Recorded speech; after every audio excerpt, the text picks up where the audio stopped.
दोस्तों जय श्री कृष्णा, राधे राधे। आपका डिबेटेड और आरती के चैनल पर दिल खोल कर स्वागत है। आज हम थोड़ा सा करते, कल हमने नदी, कल क्या दो दिन हो गए जब हमने गंगा नदी तंत्र और यमुना नदी तंत्र देखा था। तो आज हम उसको रिवीजन कर ले। आज हम जो नदी तंत्र देखा था ना, तो उसमें जो दाएं तट वाली नदियाँ थी, जैसे रामगंगा थी, गोमती थी, घाघरा थी, गंडक, बूढ़ी गंडक, कोशी, ऐसे करके महानंदा जो दाएं तट की नदियाँ थी, फिर ये बाएं तट की नदियाँ थी, फिर दाएं तट की नदियाँ थी, ऐसा करके। तो हमने इनको देखा था। तो फिर हम सोच रहे हैं कि इसको एक बार डिटेल में कर लेते हैं, क्योंकि हम सोच रहे हैं कि एक जगह सारा कुछ हो जाए, फिर ऐसा नहीं रहे कि इसके अंदर डिटेल में फिर से लिखें बार बार। इस वजह से तो जो कुछ भी छूटेगा, जैसे हमें जितना याद आ रहा है उतना हम लिखते चल रहे हैं। जो कुछ छूटेगा तो घटना चक्र से कवर हो जाएगा। लेकिन ना, इसके लिए आपको चैनल को सब्सक्राइब भी करना पड़ेगा, लाइक एंड कमेंट भी करना पड़ेगा। तो आप उस लाइक वगैरह कमेंट करते नहीं हो। एक बार ऐसा नहीं है, आपकी सपोर्ट की ज़रूरत है, क्योंकि अगर आप सपोर्ट करोगे तो फिर जैसे कि हम लोग ना साथ में आके रिवीजन करेंगे, एक टॉपिक दिया करेंगे, फिर उसको कवर किया करेंगे, है ना। चलो, तो फिर हो गए कि एकदम बातें बनाने में लग गए स्टार्टिंग में। इससे अच्छा तो पहले रिवीजन ही कर लेते। 1 मिनट ले लिया हमने ऐसी बातों में। चलो हम रिवीजन करते हैं। पिछली वाली वीडियो तो हमने डाली थी घर से थोड़ा बाहर, ग्राउंड में बैठे थे, तो वहाँ डाली थी हमने। तो फिर आज तो मेरे रूम में तो कोई फ़ोन पकड़ने वाला नहीं है इधर, तो मैं पहले लिख लेती हूँ, फिर उसके बाद डाल देती हूँ। कोई वीडियो तो जैसे कोई मिल जाता है तो मैं जो फ़ोन पकड़ लेता तुरंत बना देती हूँ। और आज थोड़ा सा कोई पकड़ने वाला नहीं है इधर, रूम में मैं अकेली थी, तो मैं कहा इसको बना लेती हूँ एक बार वीडियो को।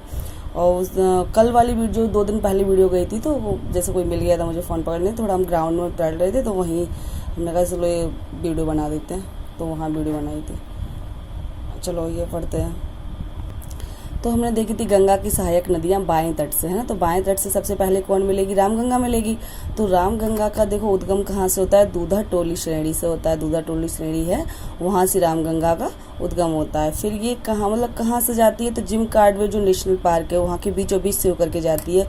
फिर कहाँ जाती है? जैसे यूपी के कन्नौज में जाकर के, यूपी के कन्नौज से जो गंगा में मिलती है ना, यूपी के कन्नौज में जाकर के गंगा में मिलती है, गंगा मिलती है यूपी कन्नौज से आकर के गंगा मिल जाती है। गोमती नदी देखते हैं फिर उसके बाद हम, है ना। यूपी के कन्नौज में गंगा से मिलती है आकर के। तो फिर यहाँ आके देखते हैं, फिर देखते हैं गोमती नदी। तो गोमती नदी कहाँ से निकलती है? यूपी के पीलीभीत में फुल्लर झील से निकलती है। ये कहाँ से निकलती है? यूपी के जो पीलीभीत है वहाँ के फुल्लर झील से निकलती है। यहाँ ना ऊपर लाइटिंग आ रही है, तो निकलती है। फिर क्या कहते हैं? गाजीपुर, जो गाजीपुर है ना, गाजीपुर के पास गंगा मिल जाती है आकर के। यूपी का जो गाजीपुर है ना, वहाँ के पास गंगा में आकर के मिल जाती है। आगे स्लाइड हम नेक्स्ट चलते हैं। ये थोड़ा सा गोमती नदी का रह गया था ना, कि गोमती नदी पर लखनऊ, सुल्तानपुर और जौनपुर जैसे प्रमुख शहर इसके किनारे स्थित है। किसके किनारे स्थित है? ये गोमती नदी किनारे स्थित है ना, लखनऊ, सुल्तानपुर और जौनपुर जैसे प्रमुख शहर। फिर देखते हैं हम घाघरा नदी। देखिए, मैं बहुत ज़्यादा समझा इसलिए नहीं रही हूँ, क्योंकि ये फैक्ट है। देखो, फैक्ट ये तो याद ही करना पड़ेगा, इसमें कुछ नहीं है। ये सिर्फ एक फैक्ट की जगह कर दिया, ये आपको लर्न ही करना पड़ेगा। घाघरा नदी है, इसकी सहायक नदी कौन सी? शारदा और राप्ती। घाघरा नदी की सहायक नदी कौन सी है? शारदा और राप्ती नदी, है ना। दूसरा नाम इसका है सरयू। घाघरा नदी को सरयू नदी भी कहते हैं। मामचायुंग ग्लेशियर से निकलती है ये, नेपाल यानी कर्नैली नाम से नेपाल में इसको कर्नैली नाम से जानते हैं, ठीक है। और बिहार में छपरा के निकट ये गंगा नदी के किनारे मिल जाती है। देखो, ये आपको लर्न ही करना पड़ेगा, फैक्ट है ये, है ना। देखो, जैसे गंडक नदी है, तो गंडक नदी का उद्गम कहाँ से हुआ है? ब्रज हिमालय या नेपाली हिमालय से हुआ है। फिर पटना से पूर्व सोनपुर में गंगा से मिलते हैं। यहाँ कहाँ? पटना से पहले ही आकर के, मतलब पटना से पूर्व सोनपुर है, वहाँ आके गंगा से मिलती है। फिर देखते हैं बूढ़ी गंडक, इसका उद्गम कहाँ से हुआ? भारत नेपाल सीमा पर सुमेरु पहाड़ी से इसका उद्गम हुआ है। फिर देखते हैं कोसी नदी, तो गोसाई थान चोटी से निकलती है और 7 जलधाराओं से मिलकर बनी है। 7 जलधाराओं से निकलती है और मार्ग बदलने के लिए जानी जाती है। भैया, ये मार्ग बदलने के लिए जानी जाती है। बिहार का शोक कहते हैं इसको, जैसे अभी देखा था ना हमने, कोसी नदी को तो बिहार का शोक कहते हैं। बिहार में गड़ाकोला यानी कुरसोला में गंगा में मिल जाती है ना, जो बिहार का जगह है, यानी कि जो बिहार में जो गड़ाकोला एक जगह है उसको कुरसोला भी को कहते हैं। तो बिहार में गड़ाकोला या कुरसोला में गंगा में मिल जाती है। वहाँ पे जो बिहार का गड़ाकोला, जो कुरसोला है, वहाँ जो जगह है वहाँ पर गंगा से जाकर के ये मिलती है। कौन? कोसी नदी, गंगा नदी। अब महानंदा नदी देख लेते हैं। तो ये कहाँ से निकलती है? दार्जिलिंग की पहाड़ी से निकलती है। दिख रहा है आपको? नहीं दिख रहा होगा तो देखो, वॉइस तो जा ही रही होगी मेरी, है ना। दार्जिलिंग की पहाड़ी से निकलती है। और क्या है ये दार्जिलिंग कहाँ पर है ये बताइए आप, दार्जिलिंग की पहाड़ी कहाँ पर है ये आप कमेंट कीजिएगा ज़रा। पश्चिम बंगाल में है ना, तो दार्जिलिंग की पहाड़ी कहाँ है, पश्चिम बंगाल में, हम ही बता देते हैं आपको।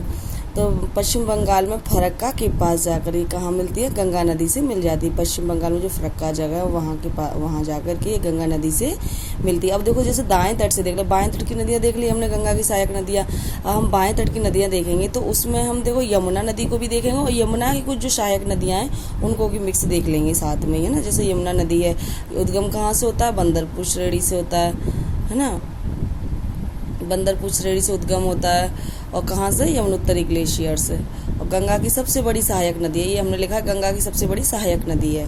ठीक है, फिर आगे चलते हैं, हम देख लेते हैं यमुना नदी। तो यमुना नदी मथुरा तक, तो आगे कुछ पॉइंट हमने यमुना नदी के लिखा दिए हैं। तो यमुना नदी मथुरा तक तो दक्षिण दिशा में बहती है, फिर बाद में प्रयागराज में जाकर दक्षिण पूर्व दिशा में बहती है ना। फिर बाएं तट की इसकी जो नदियाँ हैं, टोंस है, हिंडन है, करेंद और हिंद और शेंगर, ये नदियां हैं। और दाएं तट की नदियां हैं, चंबल है, सिंध है, बेतवा है और केन है। देखो ये फैक्ट है, इसलिए हम थोड़ा स्पीड में चल रहे हैं। चंबल नदी एमपी में मालवा पठार पर स्थित है ना, महू जिले के जनापाव पहाड़ी से निकलती। क्वेश्चन आ जाता है कभी कभी कि जब देखो स्टेटमेंट में तो इतना लंबा देगा तो ये सही है कि नहीं, ये पूछने का आएगा। लेकिन फैक्ट में कभी कभी पूछता है कि चंबल नदी का उद्गम कहाँ से था, जनापाव पहाड़ी से, ऐसे ही पूछ लेता है। कभी कभी पूछ लेता है मालवा पठार में, जैसे मालवा पठार भी दे सकता है, तो वही मालवा पठार में तो जनापाव पहाड़ी स्थित है, ऐसे करके डीप पूछेगा तो। फिर देखो एमपी के इटावा जिले में यमुना नदी से मिलती है। ये कहाँ से मिलती है, यमुना नदी से मिलती है, एमपी के इटावा जिले में। ठीक है, अभी आगे चलते हैं। तो ये चंबल नदी है, अवलालिका अपर्दन के लिए जानी जाती है। तो सहायक नदी बनास, शिप्रा, काली सिंध है ना, और क्या है ये, पार्वती, ये इसकी सहायक नदी। अब देखते हैं बेतवा नदी। बेतवा नदी विंध्याचल श्रेणी में, जो विंध्याचल श्रेणी है ना, उसमें एमपी के रायसेन जो जगह है वहाँ से निकलती है। तो प्राचीन नाम क्या है इसका, नेत्रवती। भाई इनके नेत्र ना बहुत अच्छे होंगे बेतवा नदी के, इस वजह से इनका नाम नेत्रवती पड़ा है। नहीं आजकल तो बच्चों के मोटे मोटे चश्मे लगे हैं, हमारे खुद लगा हुआ है ना। तो फिर बेतवा नदी एमपी यूपी की सीमा पर बहती है। कहाँ पर बहती है ये, एमपी और यूपी की सीमा पर बहती है। तो क्या है, मतलब बॉर्डर पर बहती है, बता रही क्या बोल रही हूँ, ये बॉर्डर पर बहती है ना। यूपी के हमीरपुर जिले में यमुना नदी से आकर मिलती है। और यहाँ पर एक परियोजना भी है। बताओ आप लोग क्या परियोजना है, कि मैं ही बता देती हूँ, चलो। माता टीला परियोजना है, ये यूपी और एमपी की संयुक्त परियोजना है। ठीक है, आप लोग तो कुछ बताते नहीं हो कि कहाँ गलती हो रही है मेरे से, या मतलब एक पॉइंट था जहाँ मैं मतलब एक में मैंने बोला था ना कि दक्षिण पठार में आकर मिलती है, वो मुझे मुंह से गलत निकला था। मैं बोल रही थी कि दक्षिण पठार से आकर के गंगा में मिलती है, मैं ऐसे बोल रही थी। लेकिन आप लोगों ने, किसी ने कमेंट नहीं किया है कि यार आपने ये गलत बोला है।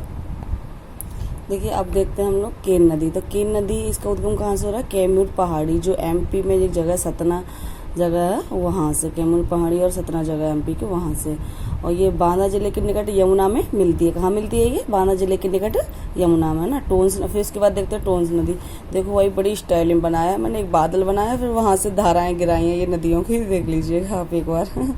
गंगा की सहायक नदी है, ये कहाँ है, ये टोंस नदी क्या है, ये गंगा की सहायक नदी। उद्गम कहाँ से हो रहा है, एमपी का, एमपी में जो सतना जगह है, एक सतना जगह एमपी में, और कैमूर की पहाड़ियों से इसका उद्गम है। केन और टोंस का सेम उद्गम है भाई, ये देख लेना आप, है ना। यूपी में सिरसा के पास गंगा में मिलती है। ये जो सिरसा जगह है यूपी में, उसके पास गंगा मिलती है। पुराणों में इसको क्या कहते हैं, मैंने यहाँ तमाशा लिख दिया था, तो तमाशा नहीं बोलेंगे इसको, पुराणों में इसको तमसा कहते थे। क्या कहते थे, तमसा। चलो आगे चलते हैं हम। अब देखते हैं सोन नदी। तो सोन नदी गंगा की सहायक नदी है। अन्य नाम इसका है सोनभद्रा, सुवर्ण, ये इसके अन्य नाम है। उद्गम कहाँ से हो रहा है, मैकाल पहाड़ी, जो अमरकंटक, क्या है, मैकाल पहाड़ी है, उसकी चोटी तो है अमरकंटक, तो है ना, मैकाल पहाड़ी जो अमरकंटक है, वहाँ की जो सोनभद्र जो स्थान है, यूपी का जो सोनभद्र डिस्ट्रिक्ट है ना, वहाँ से निकलती है।